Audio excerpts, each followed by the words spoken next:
E o meu sonho começou a se tornar um pesadelo por quê? Porque eu comecei a ser engolida pelos meus dias. Simples assim. Porque eu já não estava mais dando conta de todas as pessoas que estavam me procurando. E lá, especialmente mais no começo, né, quando começou a prosperar muito, eu não queria ter lista de espera assim. Eu queria dar conta rápido daquela lista de espera. Então eu queria que a pessoa esperasse o mínimo possível. E aí sabe o que acontecia? Ao invés de eu pensar, vou me organizar, não, vou dar uma pausa, sei lá, eu pensava sempre assim, eu vou dar um jeito. A pessoa precisa, eu vou dar um jeito, eu vou dar um jeito, eu vou dar um jeito. E aí sabe o que começou a acontecer? Eu comecei a não dizer não. Eu não dizia não. Eu não dizia, olha, infelizmente eu não vou poder, né? Coisa que hoje eu faço com toda a facilidade do universo.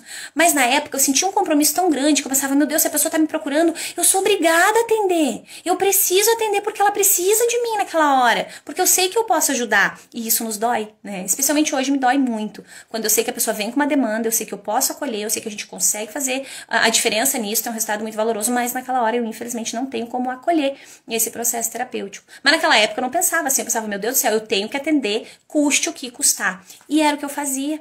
E aí acabava custando. Sabe o que acontecia? Dentro das terapias, dentro do processo terapêutico, dentro das aulas, dentro das lives, eu tenho uma habilidade muito desenvolvida de atenção plena.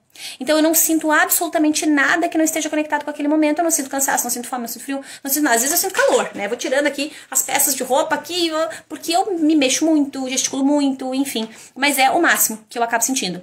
Especialmente quando eu tô nas aulas ou nas lives. Mas atendimento não me cansa. Atendimento me faz ficar de verdade em mindfulness total. Eu fico ali fissurada naquilo. Eu realmente imerjo.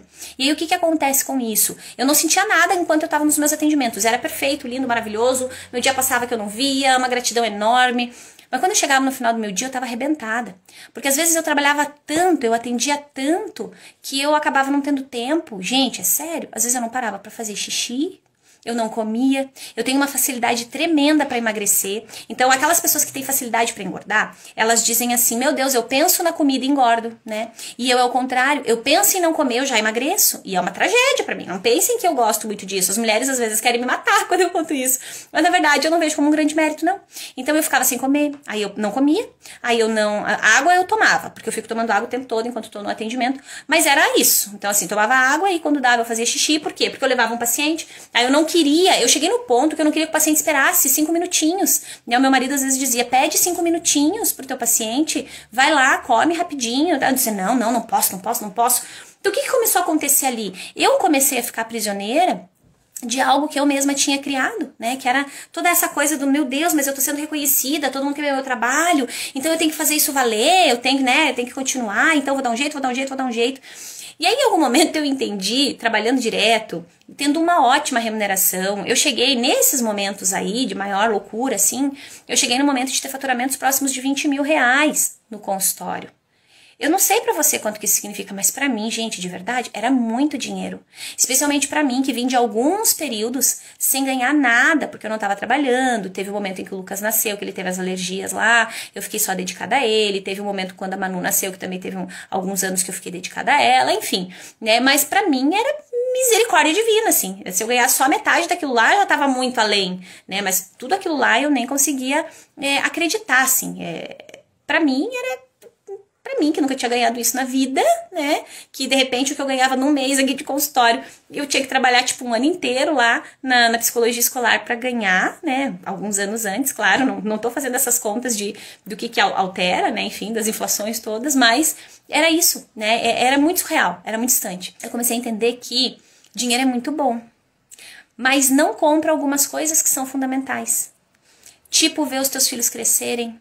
Eu já quase não via. Né? Ter um pouquinho mais de tempo, estar em casa. Então a Manu acordava, eu via a Manu minutinhos antes de ela ir pra aula, e eu via ela minutinhos na hora do almoço, e eu só via no outro dia, porque quando eu chegava eles estavam dormindo, então eu os via, mas eles não me viam. Eu cheguei no momento no consultório, de verdade, de sair de lá depois da meia-noite, 1h. Teve um dia específico que eu atendi uma paciente que era uma questão emergencial, e eu não tinha nenhum horário mais aquele dia, mas eu não tinha como deixar de atender, e naquela época eu só atendia presencial, que eu atendi ela, a gente começou, sei lá, acho que era tipo o quê? Meia-noite quase. Eu lembro que aquele dia eu saí do consultório, era algo em torno de 2h da manhã. Então assim, foram algumas loucuras, né? E sim, os meus horários de atendimento já eram diferenciados, né? Eu começava a atender ali depois do meio-dia e ia, enquanto eu pudesse, eu tava lá dentro do consultório, todo mundo saía do prédio, ficava só eu, né? Diversas vezes eu saía e fechava o prédio, porque todo mundo que trabalhava, né, no prédio já tinha ido embora, um prédio comercial. Enfim, o que começou a acontecer ali? Comecei a ficar eu, prisioneira, da minha própria armadilha, do sonho que eu tanto queria, porque acabou não sendo mais tão sonho. Era sonho quando eu estava atendendo, mas quando eu não estava atendendo não era sonho, porque as coisas estavam atropeladas, estavam totalmente bagunçadas. Aí aquela minha fala do eu tenho que dar um jeito, eu tenho que dar um jeito, eu comecei a transcrever ela para mim. E aí sabe o que eu comecei a entender? Que eu tinha que dar um jeito, era na minha agenda. Que eu tinha que dar um jeito, eram os comportamentos que eu estava tendo, porque não estava congruente com aquilo que eu aplicava. E é aí que eu comecei a entender o que é uma agenda lotada.